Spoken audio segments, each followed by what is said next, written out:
Time's up. Princess is 15 years old. See this little balanced area? Come on, good girl. She's looking for the biscuit. That's the motivator.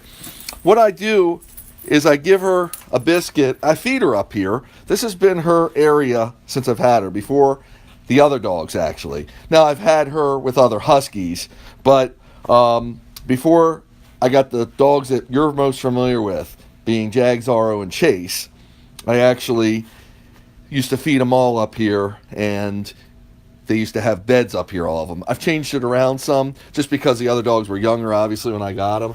So I've kept this area for Princess, because as she got older, it's a little more challenging for her to get up. But it's a manageable challenge. Good girl. I'm putting on her harness now. Good girl. So it's a totally manageable challenge. And what it does is gets her to use her muscles, use her body to maneuver.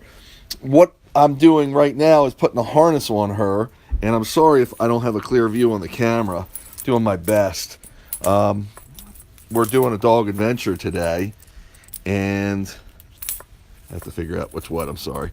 Sometimes harnesses are a little difficult to put on, especially a harness like this, because it's custom made, and it's all connected by different belts.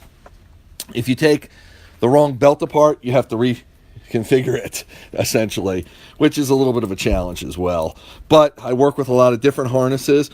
This harness has a little handle built into it, if you can see that right there. And it's really nice because it helps me hoist her up when we get into the truck or we get into a situation where she needs a little assistance.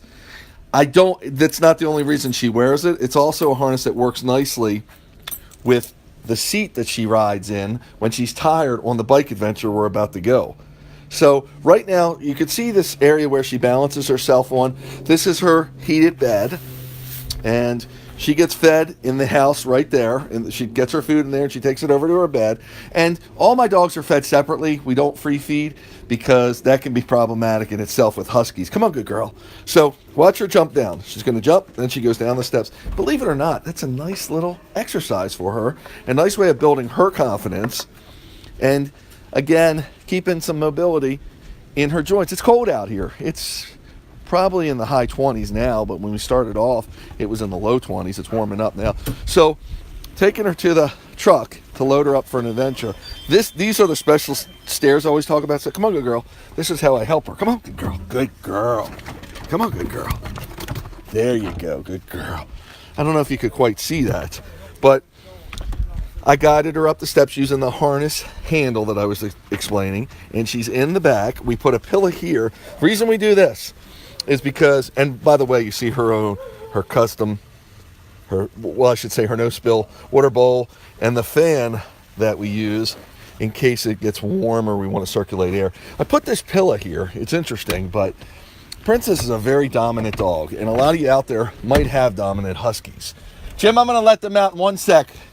And this pillow, when the other dogs, it becomes a territorial thing. When the other dogs come up the steps and enter the truck, meaning Zorro and Chase in this seat, she can reach over and grab them sometimes. I've actually had it happen because she wants to show, not, yes, in an aggressive manner, but being a dominant girl like she is, she wants to say, she's not out for blood, she just wants to say, this is my area, you're entering. And that's a kind of a warning bite. So I stopped that by putting the pillow there. Now what we're going to do, okay, Jimmy, we're going to let the dogs out. Let me show you how we do this. Chris is working on the truck. Jim's going to let them out. So the boys are in the backyard today. Come on, good boys. Come on, truck. There goes Zorro. Come on, good boys. Good boy, there goes Chase. Come on, Zorro. And there goes the Z-Man. Hi, good boys. Now I'm going to shut this, and I'm going to open up the front side. And this step is down. That's why we're working on the truck. But Jag can jump up there. If we don't have to get him to jump, I don't like to. At his age, he's fine. But here he comes. He's just jumped off Princess's wall. So come on, Jag. So he likes to mark the area. He has fun. Sometimes he's out. Come on, Jag. Jag, here. Good boy. Come on, Jag. Come on, good boy. Watch out, Chris. Come on. Jag. Good boy. So Jag makes it right up in the truck just like that.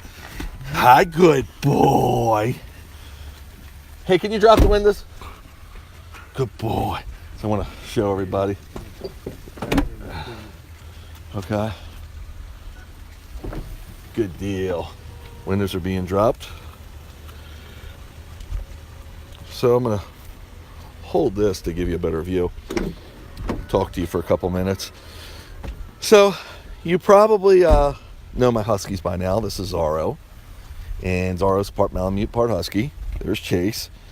Chase is 100% Husky. And these dogs are roughly 9 years old.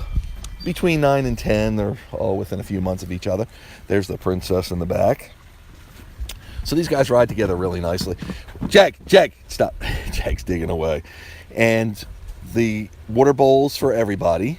There's a fan in each section. Again, this is fully heated and air conditioned. But if we need to circulate the air, I'm always prepared for the unexpected. So if we lose power somewhere, if we lose air conditioning for some reason, and it's happened before, we travel all over the East Coast, as I said before, then I can turn the fans on to cool the dogs if I need to. All the windows open in here, including these back vents. You notice this truck's custom made for what I do. It's got 6 doors, so it's got an extra set of doors. And one more shot of the Jag, man. That's the Jagster. Everybody looks nice and pretty because they were all groomed. And we're getting ready to roll on an adventure now. We're probably going to Delaware. Our home base is in Maryland. This is the back of the truck, what it looks like. It's loaded up with all kinds of equipment to film and to help and manage the dogs, as well as there's an extra car battery, truck battery. We carry almost everything here. We've got speakers mounted to the roof of the truck. They actually, we're set up like a party when we do our dog runs, because we want to have fun. We want to enjoy it. It's a lot of people gather around to see it. If you're ever in an area where we'll be, you can try to ask me in advance, and I can try to let you know so you can come and meet the dogs and see what we do and how we do it. We have lights up on the roof deck as well. There's an electric winch to get a bike up there if we need it. So we're really prepared. There's Jag from that side now. Jag will ride with Jim now. He usually because the truck, we ride with one of my co-pilots. Usually I only have one on a trip, but sometimes it could be anywhere from 3 to 7 guys depending on the adventure. And usually 3 people can fit in here comfortably. Myself, Chris, who coordinates all the WooFDriver tours, and a co-pilot usually in the back seat here with Jag. The box, oh, that's awesome. So once again, I am your WooFDriver, in case you forgot what I look like. And I hope to catch up with you if we have reception where we're at on the trail. I'll certainly broadcast from there. And please, by all means, leave any comments or questions you may have in the comment section where you're watching this feed. Don't forget, subscribe to WooFDriver Live. You'll see all my live videos there. Talk to you soon. Thanks for tuning in.